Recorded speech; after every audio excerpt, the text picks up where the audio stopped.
நேற்று மேட்ச்சில் இந்தியா ஆப்கானிஸ்தானை ரொம்ப அசால்ட்டாக வின் பண்ணிட்டாங்களேப்பா. ஆமாங்க, இப்படி வந்து சொல்கிற மாதிரி தான் நேற்று நடந்த ஃபஸ்ட் ஓடிஐ மேட்ச் வந்து இருந்துச்சு. இந்த மேட்ச்சு ஃபஸ்ட்டு நடக்குமா இல்லையா அப்படின்ற சந்தேகமே நம்ம மனசுக்குள்ளே அதிகமாக ஓடிட்டு இருந்துச்சுங்க. ஏன்னா நேற்று டாஸ் கூட போட முடியாத அளவுக்கு மழை பயங்கரமாக வர ஆரம்பிச்சிருச்சு. எங்கே இந்த மேட்ச் நடக்கிற டவுட் அப்படின்னு தான் வந்து எதிர்பார்த்தோம். ஆனால் அதுக்கப்புறம் வந்து பார்த்திங்கன்னா இந்த மேட்ச் 50 ஓவர் இல்லை 25 ஓவர் தான் நடக்கும் அப்படின்னு வந்து சொன்னாங்க. அப்புறம் இந்தியா டாஸை வின் பண்ணி பவுலிங் வந்து சூஸ் பண்ணாங்க. ஆப்கானிஸ்தான் நல்ல பேட்டிங் பர்ஃபார்மன்ஸை கொடுப்பாங்க அப்படின்னு தாங்க வந்து எதிர்பார்த்தோம். ஆனால் ஆப்கானிஸ்தான் வந்து 25 ஓவர் முடிவில் வெறும் 194 ரன்னுக்கே வந்து ஆல் அவுட் ஆகிட்டாங்க. 25 ஓவருக்குள்ளே வந்து ஆல் அவுட் ஆகிட்டாங்க. இந்த 194 ரன்னாவது வந்துச்சு அப்படின்னா இதுக்கு முக்கிய காரணமே குர்பாஸ் தான்.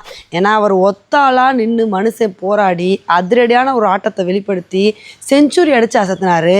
அவருக்கு எந்த பேட்ஸ்மேன்ஸுமே அந்த அளவுக்கு வந்து சப்போர்ட் பண்ணவே இல்லைங்க. ஜர்தானு செதிகுல் ஆட்டால்னு சொல்லிட்டு எல்லா பேட்ஸ்மேன்ஸும் வர நடைக்கட்ட அப்படின்னு சொல்லிட்டு கிளம்பிட்டாங்க. இதனால வந்து பார்த்திங்கன்னா ஆப்கானிஸ்தானால் வெறும் 194 ரன்னு தான் வந்து எடுக்க முடிஞ்சுச்சு. ஆப்கானிஸ்தானை இந்த அளவுக்கு 194 ரன்னுக்கே கண்ட்ரோல் பண்ணதுக்கு முக்கிய காரணம் யாருன்னு பார்த்தீங்கன்னா நம்மளோட ஹர்ஷ்துரேவும் பிராரும் தாங்க. ஏன்னா இவங்க 2 பேருமே நல்ல ஒரு பவுலிங் பர்ஃபார்மன்ஸ் கொடுத்து ஆளுக்கு 3 விக்கெட் எடுத்து பட்டே கிளப்பிட்டாங்க.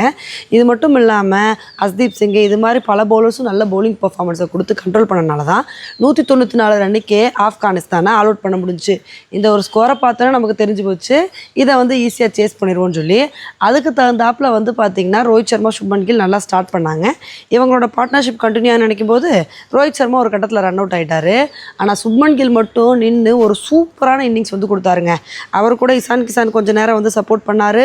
அவரும் ஒரு கட்டத்தில் வந்து அவுட் ஆகிட்டார். அதுக்கப்புறம் ஸ்ரேயஸ் ஐயர் வந்து மேட்சை முடிப்பார்னு பார்த்தா அவரும் ஒரு கட்டத்தில் வந்து அவுட் ஆகிட்டார். ஆனால் சுப்மன் கில் மட்டும் கடைசி வரைக்கும் நின்று யார் வேணால் வாங்க போங்க நான் மேட்சை முடிக்காமல் போக மாட்டேன்னு சொல்லிட்டு ஒரு சூப்பரான இன்னிங்ஸ் வந்து கொடுத்தாருங்க.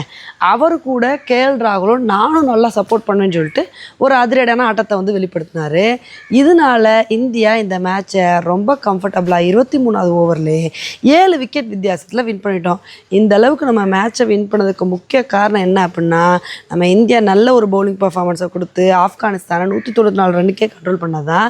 இது மட்டும் இல்லாமல் பேட்டிங்கை சுப்மன் கில் அதிரடி காட்டி ஒரு நல்ல பர்ஃபார்மன்ஸை கொடுத்தனால இந்த மேட்சை ஈஸியாக வின் பண்ண முடிஞ்சு. இப்போ இந்த மேட்சை வின் பண்ணது மூலமாக நம்ம இந்த ஓடிஐ சீரீஸை ஃபஸ்ட்டு மேட்சை வின் பண்ணி வெற்றியோடு தொடங்கியிருக்கோம். இதே மாதிரி அடுத்தடுத்த மேட்சை வின் பண்ணி இந்த சீரீஸை வின் பண்ணணும் அப்படின்றது தான் நம்மளோட ஆசையாக வந்திருக்கு. ஓகே ஃப்ரெண்ட்ஸ், நேற்று நடந்த மேட்ச்சில் இந்தியாவோட பர்ஃபார்மன்ஸை பற்றி நீங்கள் என்ன நினைக்கிறீங்க அப்படின்றத என்னோட கமெண்ட் செக்ஷனில் போடுங்க. இதே மாதிரி இன்னொரு வீடியோவில் உங்களை வந்து மீட் பண்ணுறேன். Bye friends.